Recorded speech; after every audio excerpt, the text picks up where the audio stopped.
बहुत ही महत्वपूर्ण वीडियो देखें। कृपया इस वीडियो को अपने परिवार और दोस्तों जिनके बच्चे हैं के साथ शेयर करें। छोटे बच्चों को दूध पिलाते समय दूध या कोई और खाना उनके गले में अटक जाता है और वे सांस नहीं ले पाते। ऐसी स्थिति में क्या करें? वीडियो अंत तक देखें।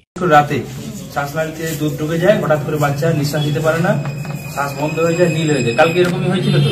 হ্যাঁ, তখন আপনারা হাসপাতালে ভর্তি করলেন।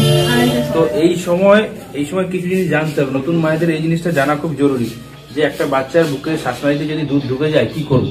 প্রথমেই কি করবেন, বাচ্চাকে এইভাবে উল্টে দেবেন। এই যে দেখুন, হাতের মধ্যে নিয়ে উল্টে দিলেন, দিয়ে এইখানে 5টা টাস্ক দিতে হবে। এইভাবে 5 বার ধাক্কা দিতে হবে, ঠিক আছে? যদি বাচ্চা কান্না করে দেয় এবং নিঃশ্বাস নিয়ে নেয় তাহলে ঠিক আছে। যদি দেখলেন তার মধ্যেও কাঁদেনি, তখন কি করবেন, এই বুকের মধ্যে 5 বার প্রেসার দেবেন এইভাবে, একটু জোর দিয়ে। যদি দুধ শ্বাসনালীতে কিছু থাকে প্রেসারে বেরিয়ে যাবে। তাতে যদি কিছু না হয়, তাতেও কিছু হচ্ছে না, মনে হচ্ছে নিঃশ্বাস নিচ্ছে না, একটা লাস্ট অপশন হচ্ছে এইভাবে পায়ের মধ্যে রাখবেন, পেট এবং বুকটা পায়ের থাইতের উপরে থাকবে, তারপর এইভাবে 5টা শ্বাস দিতে হবে।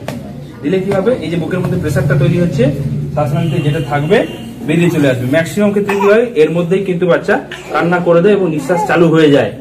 এরপরেও যদি না হয় হাসপাতালে দৌড়ে আসতে হবে।